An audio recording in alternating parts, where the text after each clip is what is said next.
Bismillahirrahmanirrahim. Assalamu alaikum. Sayyid FAROOQ Hassan is back with a new episode of Sky is the Limit. Today I have a very distinguished and a very important guest in my program, and I am going to introduce her to all of you.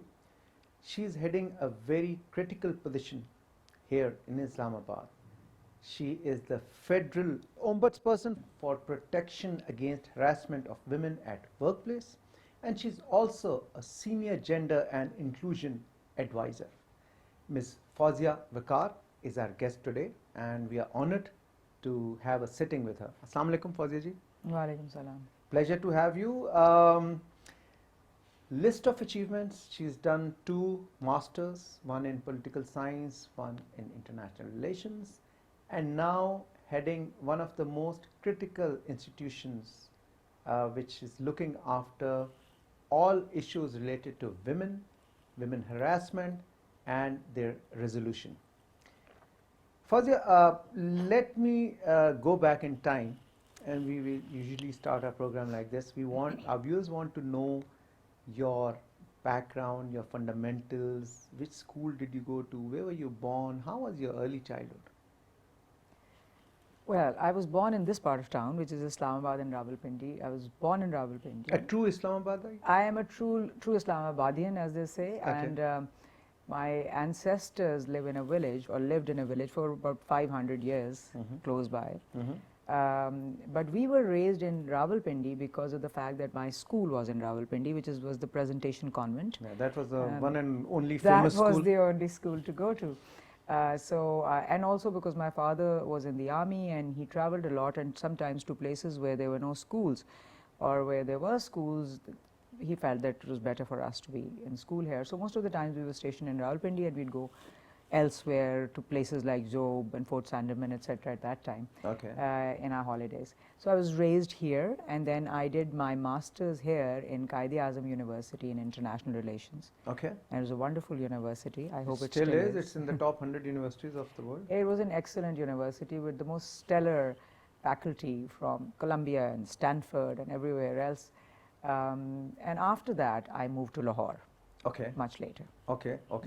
And I was reading you did another master's also from Canada, I believe. I did, yes. And how did that come about, like after international relations? I know. I went to Canada and I felt like I needed to brush up my education.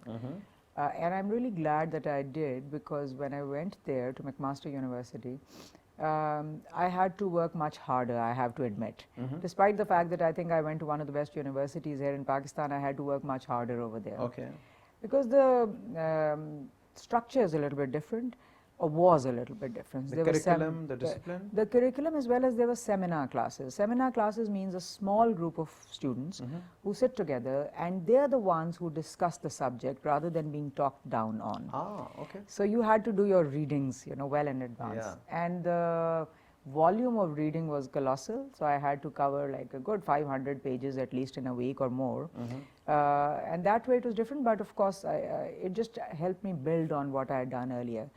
I stayed there for a few years, and I was happy that I also got an opportunity to work there, because that's where I was exposed to a little bit of racism, and my conviction to work on human rights took shape over there. Because I remember one of the courses that I did in my master's were immigration studies. Okay. And I did a comparative analysis of a couple of countries in their immigration policies, and then I realized that there was some inherent bias against the immigrants. Okay. That helped me work with the immigrant community in Canada a little bit, and then I worked with the government to remove or eliminate racism as well as sexism, which is discrimination against women, especially when the two come together. With the government of Canada, and it was a really good journey. So that's where you decided to, come in this field, and because it's a very unique field, working for women, and especially harassment. This is a very tabooed subjects in Pakistan. True. Well, I don't know if it was then that I decided to, because it is if I reflect back on it, it seems like it was always in me. It was always in me, and that came out through little acts of defiance. Okay. For example, I grew up into a young woman during the time of President Ziaul Haq's Islamization era. And I remember my father once asking me to cover my head.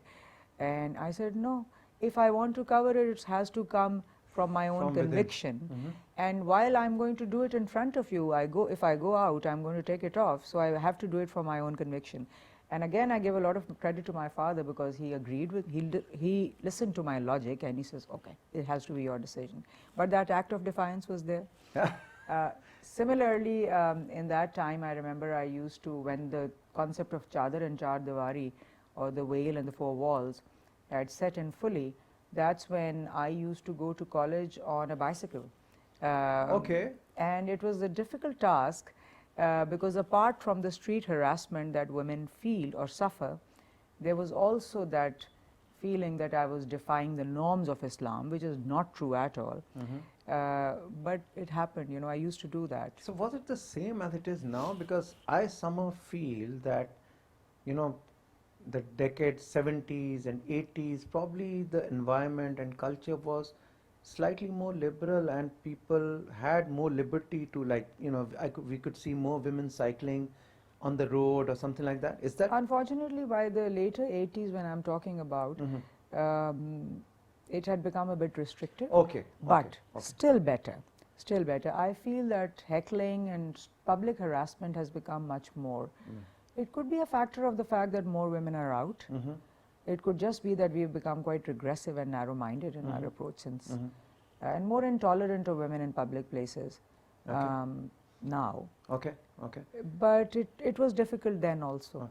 So just a question which is slightly out of context. We'll be going back to your schooling, so you are the federal ombudsperson for prevention against harassment of women at workplace. And you dispense a lot of cases on a daily basis, you know, you settle cases. Do you have a legal background, or is it a prerequisite that you have to be a lawyer or from the legal field? It is not a legal requirement, but some legal background is required. I mean, being a lawyer may not be a requirement, but some legal background. Yeah, because you've done IR and you've done you know, political science. But in that, I worked a lot on public policy as well as legislation. And throughout my work, I have worked actively on lawmaking. For example, in Punjab, I was an integral part of the drafting of the Domestic Violence Act, Prevention of Domestic Violence Act in Punjab, which was promulgated in 2016. Similarly, I was an active part of the promulgation of the enactment of the Fair Representation of Women Act, as well as the Prevention of Violence Authority Act. So I've been involved with, and then the legal framework and all. You're very well familiar with. I worked closely on laws. Very nice, very nice. So you were born in Islamabad, early schooling here, obviously Presentation Convent you mentioned.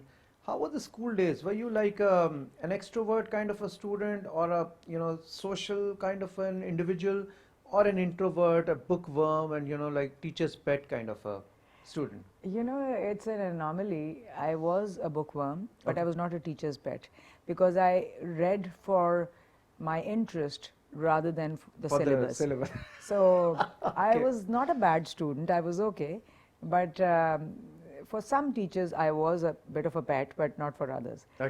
And again, I say it's an anomaly because while I was a bit introverted, I was heavily into sports. I played sports all my life.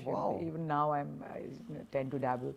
So I was curious in that way. Which game were you more? Well, in school we used to play cricket, baseball, and I've always been an avid fan of cycling. So I cycled all the way through. I used to play table tennis. We had a proper table at home. Also, we used to play table tennis. Yeah, mainly that. Are you still continuing with any of these games? I cycle sometimes. And I can play table tennis. You know, I do. Yes. You haven't played it in a long time, but if you pick up the racket, I can manage it. I'm also very active physically, in the sense that I used to climb trees and everything, and I can still do that. And hiking and. I am fond of that, but not doing it at all. I have to say, especially not nowadays. You won't get time enough. No time. Obviously. And who had more influence in shaping up your personality, what you are today? Like any sibling, your father, your mother, any of your close aunts or uncles? I'd have to say my mother was the defining influence on us. Okay. And my father also played a big role. Mm-hmm. My mother, because she felt that women need to make a place for themselves as individuals and not as some relation. You know, so women had to be recognized for themselves and not just whose daughter they were or whose sister they were or whose wife they were. She drilled it into our heads that education was most important, our careers are important, then we can choose whether we want to pursue them or not. My father, in this way, that he is a very logical and rational person. He always listened to rationale. He also was not averse to defying convention when it came to it. Okay. So that way I feel like I got support from him. And apart from these two defining interests, generally in our family, girls have been nurtured. You know, they've been given a lot of preference, sometimes even preference over boys, but they've been given a lot of importance. I feel like that probably was it. Okay, okay. I was just recalling, I think you mentioned the 70s and 80s. Most of the females in that era who graduated went for med schools. They wanted to become doctors, or anthropology, zoology, or some subject, psychology, like that. IR, political science, again for those times, is something unique. You had your own say in taking up this career, or did you have any guidance or counseling from someone? If you ask me, if I can reply honestly, IR seemed to me, I always wanted to do international relations. I don't know how I thought about it, but it seemed to me that connection with the world and that exposure to other cultures and civilizations, it seemed to promise that, you know, and it did for me. Okay. So, and from my family, there were no pressures on what to do. You never wanted to become a doctor, or they didn't want you to become a doctor? They didn't care as long as I went for higher education. Okay. My elder sister is a doctor. Okay. Yeah, See, she is, there but we go. that's her choice then. She wanted to be one. Okay. Yeah, so this is a curious choice, and I also sometimes think about how come I went for it, but it seems like I wanted to do it, you know. Okay. But mind you, IR is not just IR, it's political science. Yeah. It's public policy. Yeah. It is all brought together in those two degrees. Okay. And you did your intermediate in which subjects after matriculation? Well, that was pre-med. that was pre-med, yes. So somewhere in your mind or your parents' mind, there was this possibility that, okay, if she doesn't it's a safety net. Yeah, safety net. That's a good terminology. And then after when you did your intermediate in pre-med, you scored well, like it was all right, yes. It was all right, yes. but not to get into a very top of the line med school kind of stuff. Yeah, probably not. Probably not. No. And then you decide in bachelor's, what subjects did you have? In bachelor's, I had economics and psychology. So a complete shift from the medicine to economics and psychology.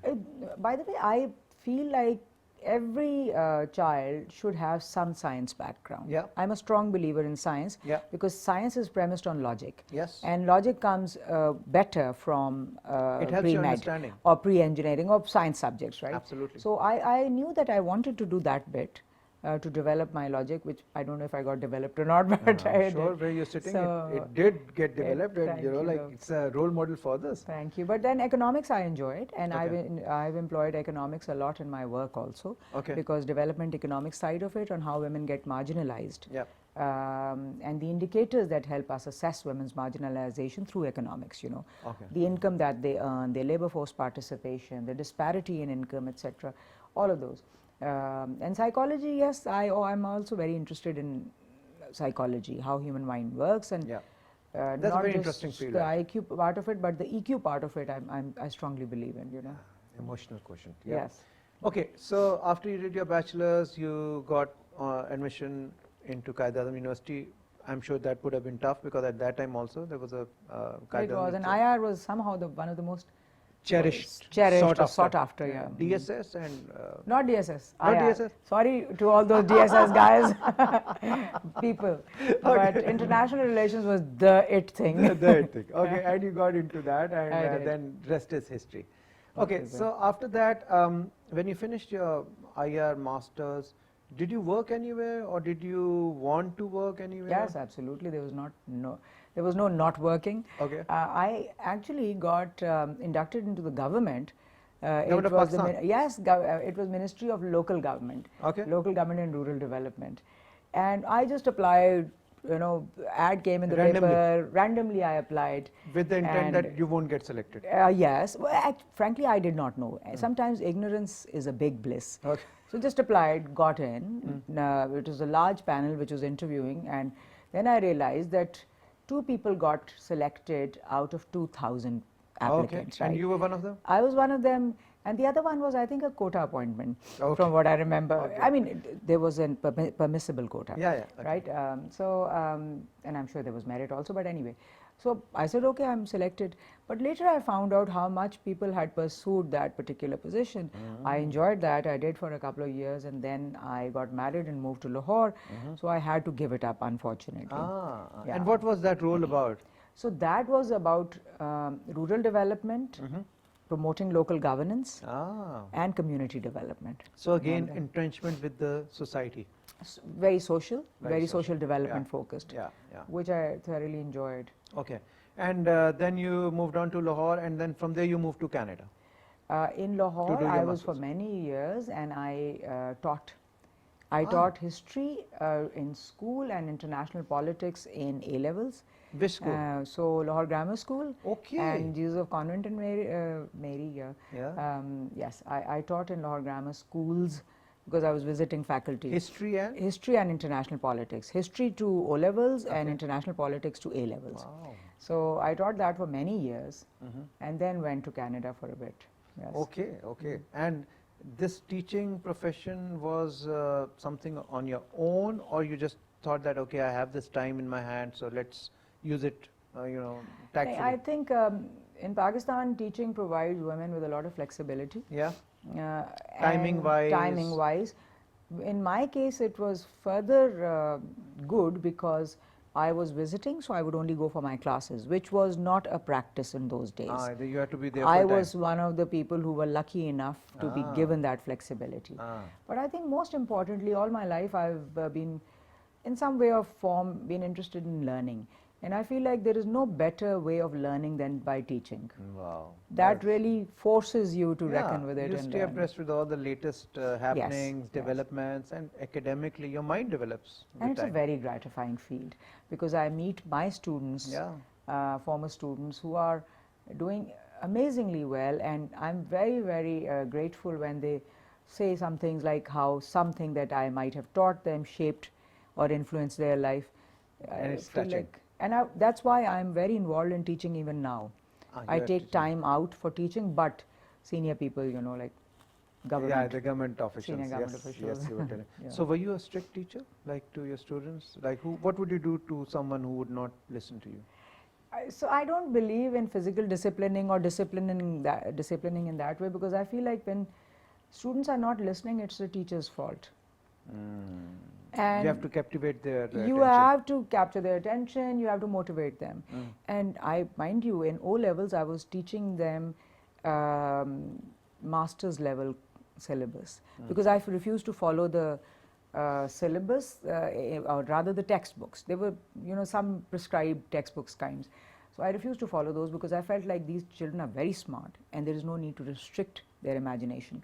So we would go to Lawrence Ziring and S.M. Burke and all, senior people, and we'd do it together, but I had to prepare a lot to make it understandable to the students at that time. And honestly, I never had a problem. We had a great relationship, the students. And you enjoyed it thoroughly? I thoroughly enjoyed it, and I feel like the student didn't mind it also. So given a choice, even now you wouldn't mind switching back to your old career? I would love to teach. You'd love to teach. Yes. I don't know if I'd like to switch back because of the fact that the work that I've been doing in the past is very important. Yes. It helps And there's a lot of women get scope in it. justice. There's a lot of upside. There's a lot of stuff that needs to be done. There is a lot, and women are very shy of going to judicial forums or quasi-judicial forums. Yeah. And get justice. Yeah. They also don't have the luxury to run after their own causes because they have their children to look after, they have their families to look after, they don't have the luxury to go into forums and demand justice. Yeah. And I feel like in forums that I have been in for the past many years, I'm able to help them out a little bit, so wouldn't like to give that up. Okay. So you completed your master's from Canada in political science, and then you started working with the government of Canada? I did, yes. Yeah. Yes, I did. How was that experience, and which department were you in? So this was the Ministry of Community Safety and Correctional Services. Okay. And this ministry dealt with the police, the prisons, and the coroner's office. Okay. So all the law enforcement All the agencies. legal, yeah. And my job was to make sure that there is no racism in their training as well as in their practice. Okay. So for example, reviewing the training curriculum. Like here, there is extensive training, like 8-9 months of training Okay. of all prison officials, with police also.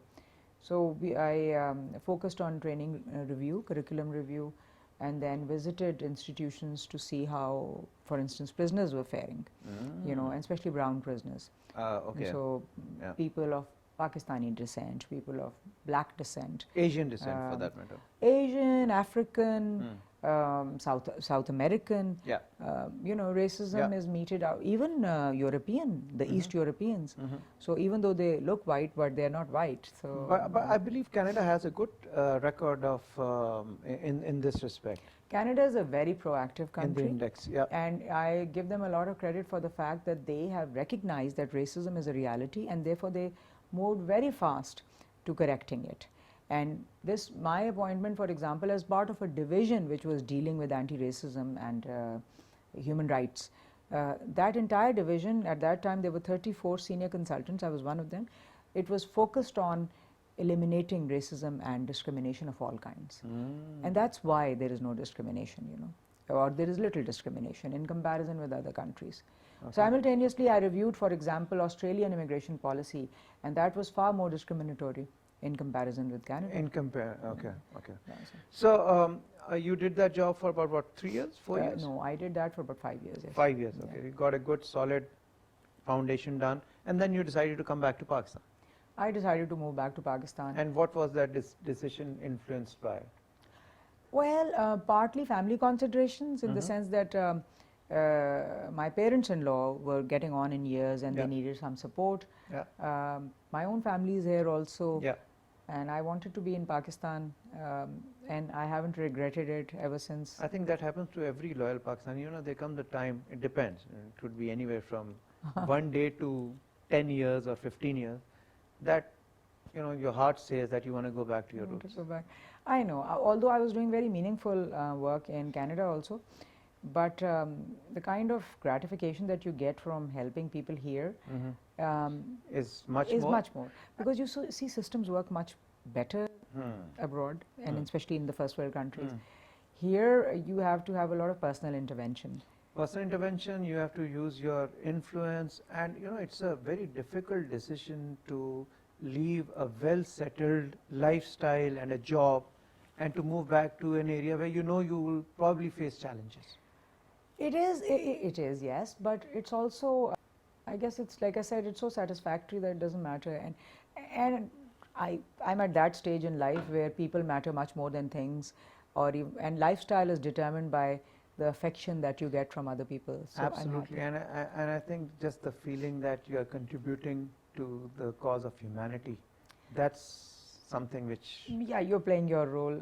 I never take myself that seriously that I feel like I can contribute too much, but at least you're playing your part. Right.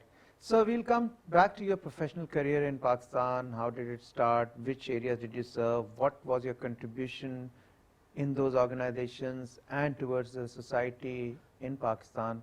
But we need to take a short break. Viewers, don't go anywhere. A very, very interesting conversation with Fauzia Viqar, FOSPA, the Federal Ombudsperson for Protection Against Harassment of Women at Workplace.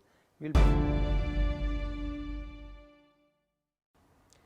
Welcome back to Sky's the Limit. I'm Syed FAROOQ Hasan and I'm in conversation with Fauzia Viqar, who's the Federal Ombudsperson for Protection Against Harassment of Women at Workplace. Fauzia ji, you came back to Lahore and what did you do? Where did you start working? So when I came back to Pakistan, I decided to volunteer for a bit, and I thought of what were the two areas that I was interested in, and I realized that women's empowerment was one, and children's rights were the others. Yes. So it was a bit of a struggle for me in terms of which to select. Which to choose? I fortunately landed in a very reputable women's rights organization. It's a women's advocacy and research organization called Shirkatgah Women's Resource Center. Shirkatgah in Punjab. In Punjab, well, it's across Pakistan, but it is based has out of a head office in Lahore, and then it has offices everywhere. Everywhere. Okay. Headed by, at that time, by Madam Khawer Mumtaz, who was also the chairperson later of the National Commission on the Status of Women. Yes. And she has also received a civil award for her work. So very good organization, and she said, okay, fine, you come and volunteer for us. And because at that time I was on a leave from service, so I was able to volunteer. But I volunteered for, I think, just over a month, and she says, why don't you join us? And I said, I'm not sure whether I want to stay on or whatever. So but I took it up anyway, and I worked there for 4 years, and it was a good learning platform because that enabled me to go into the grassroots, to work in villages, to work in small cities, to work with women everywhere, to help them raise their voice, to help them hold the state accountable. So the work was on building the capacity of women, training them into raising their voice, training them into holding the health practitioners accountable, training them into holding the educators accountable as to, you know, whether they are teaching well, etc. The law enforcement agencies accountable, etc. So I was there for about 4 years. Okay. Yeah, and I worked a lot, not just on community development and women's empowerment in the communities, but also on legislation. And that is where my work on women's shelters, there was a lot of work on women's shelters. There was also a lot of work on domestic violence. There was work on amendment to rape legislation, so that sexual offences legislation, so that it can become more conducive for women or more effective for women. And many other laws, asset crimes laws, etc., in collaboration with all the other organizations. Obviously, it's like a teamwork. Okay. And that's where I worked. And then after Shirkatgah, you... After Shirkatgah, actually, immediately after Shirkatgah, I was appointed as the chairperson of the Punjab Commission on the Status of Women. Okay. I was the founding chairperson because that institution was the law, it's a statutory body. So the law was promulgated in March of 2014. Okay. And a couple of days after the promulgation of the law was International Women's Day, which is the 8th of March. Okay. And I was announced as the first head of the organization on the 8th of March. Oh, okay. Yes, so I set it up. And when I say I set it up, it means that we had no offices, we had no staff, and Founding it had to be founded in every way. So we started that and took it from there to a time where it had over 100 staff and work across Punjab in every district, a strong body of research, the first gender management information system, the first gender MIS, which collects data on over 300 indicators from over 1,000 government departments. Okay. So it collects data from not just the surveys and census, but also from government departments on a regular basis. Okay. And determines, or rather comes up with a very accurate picture of the status of women. That then feeds into decisions about what schemes should come for development of women. That's what I was coming to. What's the utility of this data? That is a reminder on what needs to be improved and also feeds into planning. Okay. And it was, it came out, it culminated in the form of a gender parity report, which used to be launched by the Chief Minister of Punjab in the presence of all the secretaries of the various government departments. And the presentation used to highlight the gaps more than the achievements. Okay. And that was the reminder to those secretaries to, you know, up their game, as they say. So it was an integral part of planning, or was meant to be an integral part of planning. Apart from that, in that institution, The couple of other things that I think I worked actively on were, for example, prevention of child marriage. And in that, we trained over 26,000 nikah registrars. Okay. In order for them to understand what is the minimum age of marriage, what are the rights of women in marriage, and what is their obligation and duty. You know. Okay. That was a very meaningful activity because the nikah registrars were not aware of their own obligations Or their under responsibilities. the law, or their own responsibilities under the law. And that was the first ever reaching out to the nikah registrars in a systematic manner by the government to send them a message. And in that we also involved the union council officials so that they also understood their responsibilities. Similarly, there was a lot of focus on women's leadership because Punjab had a law which is the Fair Representation of Women Act. It was promulgated in 2014, and the law says that all the public sector boards, committees and task forces must have at least 33% women in them. Yes. You know. But while the law was enacted, now how to do it? It wasn't being implemented It upon. can't be implemented until there's a strategy to it. So what we worked on was to get women from the public sector, from the private sector also, from the corporate sector, identify strong women, put them through the director's training, which is mandated through the Code of Corporate Governance, and then nominate them to government boards, committees and task forces. And that introduced, I feel, like a fresh perspective in the government boards and committees. Yeah, yeah. I don't know if it's happening today or not. It is. I see a lot of women on boards now. I know. I was myself appointed to private sector boards because of that initiative. Exactly. Yeah, so I think So that, there that's a was success that. story. And also improving the condition of women's shelters, giving new models which were focused on rehabilitation rather than just parking women in shelters and after, you know, a lot of women suffer from violence at home and then they take refuge in women's shelters. But when they go there, they're just parked there for a couple of months or more months, and then they just leave not knowing what to do after that, you know, because they've left their abusive situation, but now what? And in this case, we successfully implemented models of how to rehabilitate women also by giving them skills training, by giving them literacy during that stay. Okay. And that was a very, very, I feel, effective model, and it is being pursued in some form or the other, you know. Similarly, there was a helpline which was launched, which was the Punjab Women's Helpline. Yeah. And that was an accountability tool that if women approached a government office to get their rights, and the government office, whether it was police, whether it was education department, health department, or whatever government agency, if they weren't heard, they called the helpline. Okay. And then the commission held the government office accountable. Okay. And I feel like an important part of the result from that was that there was a lot of collaboration and coordination among government institutions. For example, if a woman went to a thana, a police station, and the in charge of the police station did not hear her, she called us. We made her complaint instantly and sent it to the police station concerned, but also to the additional IGs, to the IG office. Yeah.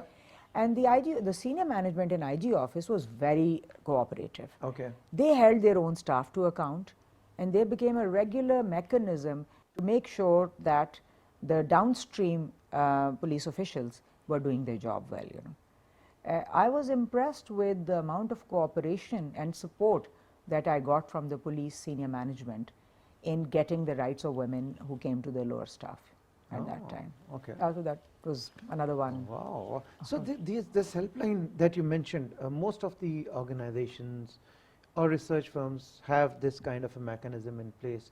How useful is it, or how authentic is it, should I say, you know, rather than, you know, because we often use technical jargon or numbers for any organization specific, you know, we got these many calls, but do you think it really makes an impact? Like people do you know, like have I'll tell you something.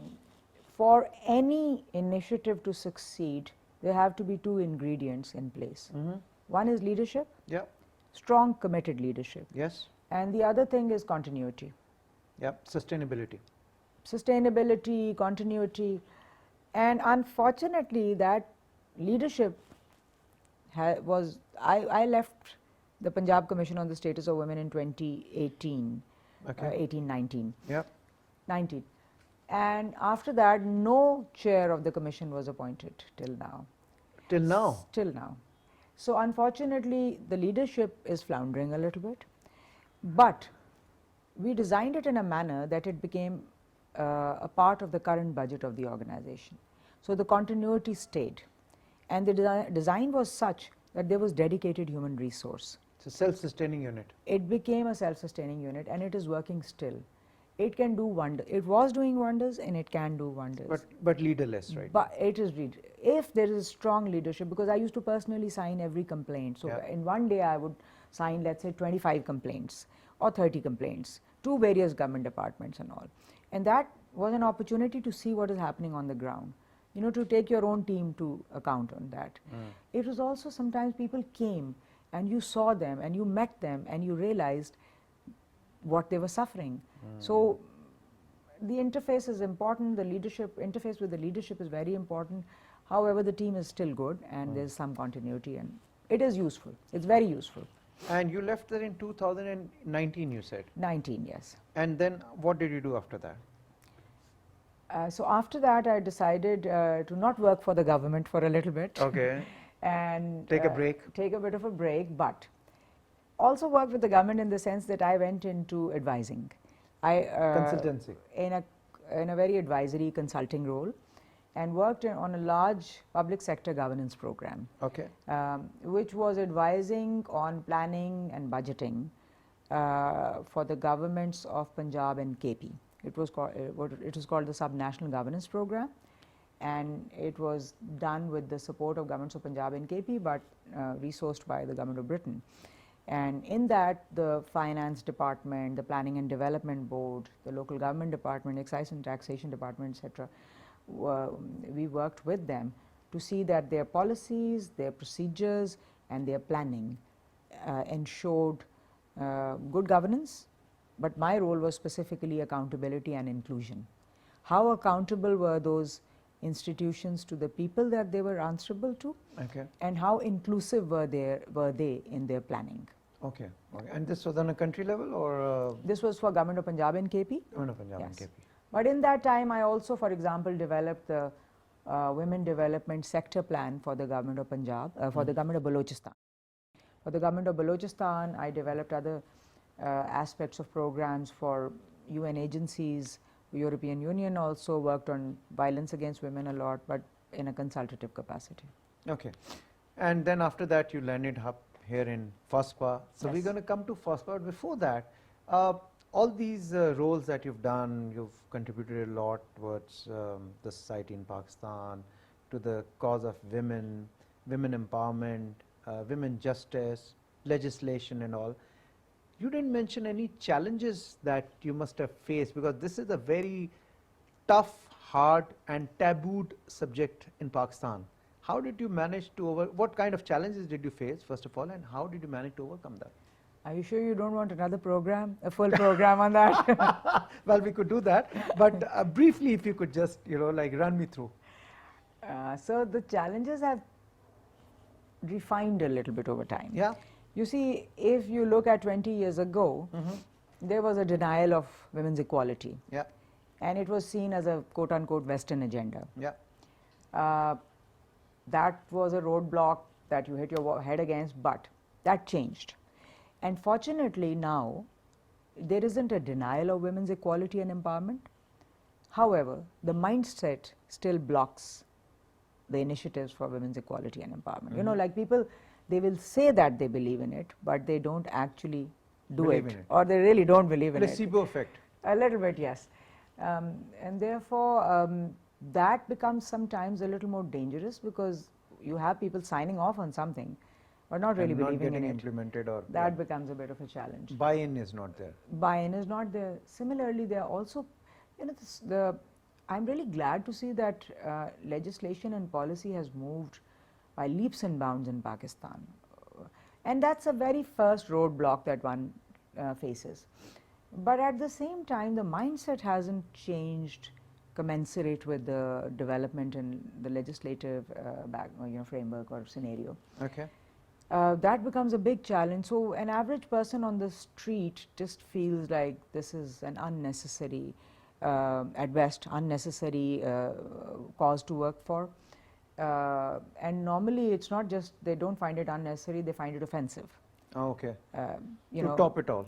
yes, so that's not a unnecessary, bigger but problem. It's offensive to talk about constantly about women's empowerment, and you can talk about it, but you can't actually practice it. You know, you can say that I believe in women's empowerment, but I shouldn't go home and not cook for the family. You could be a champion and advocate, but not enforce it. You shouldn't enforce it. Yeah, I'm okay giving interviews to PTV and to you on it, but I shouldn't go home and practice in my own house.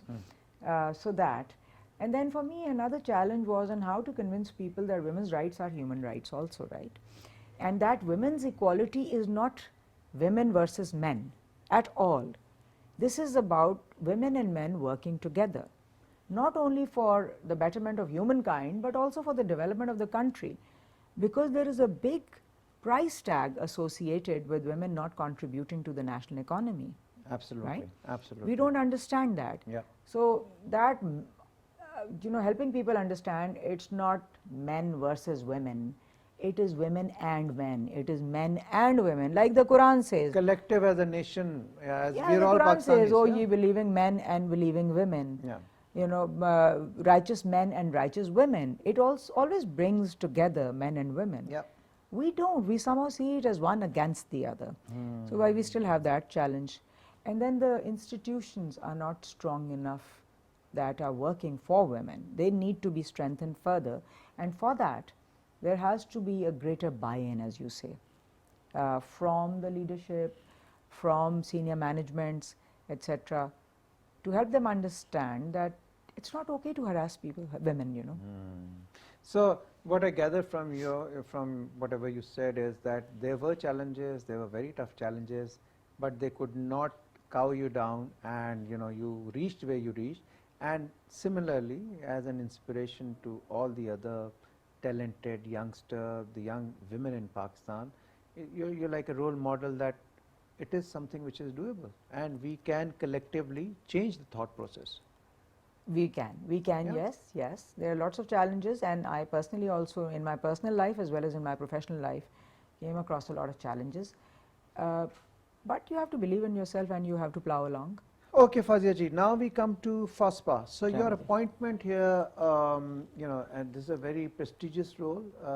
In addition to being a very critical and important role, you are reporting directly to the President of Islamic Republic of Pakistan, and you're heading the, the institution which guarantees that women are not harassed at their workplace, which, obviously this kind of a factor would be omnipresent elsewhere globally, but in Pakistan probably there was no institution to head it previously.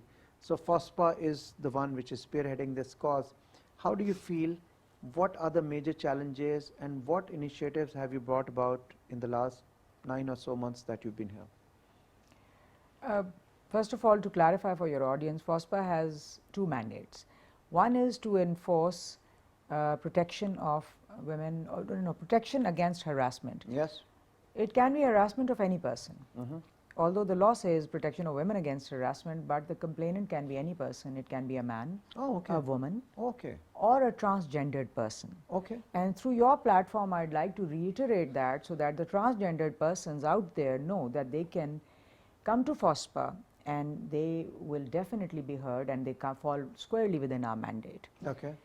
The second aspect of this mandate is that it is protection from harassment, which does not need to be sexual harassment only. It can be gender-based harassment also, which in a nutshell means that if a particular gender has been historically marginalized, they can report that discrimination, which in layperson's language for your audience means that if a woman feels that people have a derogatory attitude towards her because she's a woman, people have less faith in her abilities because she's a woman, which is a societal attitude. There's a societal prejudice in favor of men and against women. She can report that, and it translates into discrimination, then she can report that to us. Similarly, there's been a historical marginalization of the transgendered persons also. They have been ridiculed, they have been denied opportunities, and they have been discriminated against. So we take cases of course, we are empowered to take the case of gender-based discrimination of transgendered persons also. The second mandate is protection of property rights of women in the Islamabad Capital Territory. And that protection of the property rights of women is a very important mandate because women are historically marginalized or historically denied their inheritance rights. Islam and the law in Pakistan gives specified inheritance rights to women, but our society deprives them of those inheritance rights. So we are empowered to provide that protection of inheritance rights, but other property also. It can be self-created property, it can be property that you got from someone else, it can be movable property, which means it can be gold, cash, whatever, or bonds, stocks. It can be immovable, which means land, building, etc. Right? So that denial of property rights of women in Islamabad Capital Territory is another important aspect that we deal with. We get a lot of complaints of both. The third clarification is that the harassment bit, women can bring, or persons, not women, but persons can bring complaints as well as appeals. Okay. They can be, the persons can be from public sector organizations, they can be from private sector organizations. Okay, so it's not just public sector. No, it is not. If a woman is working in a small little company, for example, or if a man, a transgendered person is working in a small little company, which may not even be registered. It can be registered, it can be unregistered, okay, but it has some structure of an organization, and they have been discriminated against, or they've been harassed sexually, or otherwise they can come to us. Okay. That's the other class. That's first one. And what initiatives would you like to elaborate in the last 8 or 9 months that you've been here? So since I am the 4th Ombudsperson, Yeah. I am lucky that I had a lot of infrastructure in place. Okay. The momentum going. The momentum was going. My focus is on a few things. Yeah. One is, of course, the institutional strengthening of FOSPA, Okay. which means a strong technical team as well as a strong administrative team. Okay. And I fortunately have been able to bring together a team of really strong advisors with good legal background, who are the ones who will ensure that the procedures, the legal procedures are followed. My job is to ensure that the spirit of the law is upheld, you know, and both the sides have to come together. The spirit of the law, upholding the spirit of the law has to come together with the procedure, and the procedure comes from the strong legal team. We also are developing administrative systems as well as legal databases, so that we have a good measure of, I'm a very evidence focused person, so that we have a good system of recording what we do and analyzing what we do. My other focus is on broader awareness, reaching out to organizations, to persons across Pakistan, so that there is greater reporting. There is greater understanding of their rights, and there is greater reporting. In this respect, we've also launched a helpline. The number is 0344 367 367, in which we encourage, through which we encourage people to call and complain, get clarifications. This is a new helpline? This is a new helpline which has been launched recently, about 3 months ago or so. Okay, okay. We've got collaborations going on, for example, with the Higher Education Commission, with other organizations, for increased awareness amongst organizations, amongst students, amongst people at large. So collaboration is another area that we are strongly working on at the moment. Great. So basically infrastructure, awareness, and development of the already existing initiatives. Right. Building on them. Right. Building the on them, three yes, men. yes. That's amazing. That's amazing to know. Fauzia ji, you were just recently awarded a Lifetime Achievement Award by the Central Asia Regional Economic Cooperation, CAREC as they call it. Yes. That's such an amazing achievement and accolade for Pakistan itself. You know, you've represented Pakistan. Tell us about that. How did that come about? So this Central Asia Region Economic Cooperation, it's a body which started the gender awards this year only. And they identified 11 awardees from the Central Asia region, and Pakistan is also included in that somehow. And among those 11 awardees, there were only 2 individual awardees, and the rest of the 9 were organizations. Okay. And the organizations came from Uzbekistan, Tajikistan, Kyrgyzstan, China, etc., all of the Central Asian republics. The 2 awardees, the individual awardees, one was from a Central Asian country and one was myself for work done during my life. For women empowerment? For women empowerment, primarily for gender equality, women empowerment, impact, and also plans in future. Okay. And I was very grateful for being nominated for that and then getting selected, and there was apparently a very large number of nominees for that. It's an important award in this respect, that it is aimed at bringing together people to learn from each other in order to help them take forward the work, and also to give them exposure to how, in that learning, how others are doing things. International practices. Better international practices. So you can import those to your... import those, and also I think we have much to share with the world also. Yes. Like for instance, this Ombudsperson's office, this is unique to Pakistan, you know. I haven't found elsewhere in the world any specific gender-focused ombudsperson. Pakistan has the singular distinction. So we have that to share too, you know. Great, Fauzia. And this is basically a beacon of light, a ray of hope for all the women folk in Pakistan, and I wish and hope and pray that FOSPA continues to prosper and resolve the women issues, the women empowerment issues in Pakistan. Fauzia, thank you very much for your time. It was amazing talking to you. Your success story was very inspirational, and I'm sure a lot of young girls watching your interview right now would be inspired to become the Federal Ombudsperson for protection against harassment of women someday, sometime in their career, in their lives. Of course. Inshallah. Thank you very much. Thank you very much. Thank you. With this, we come to the end of this interview. I will inshallah see you in another episode of Sky's the Limit. Till then, Allah Hafiz.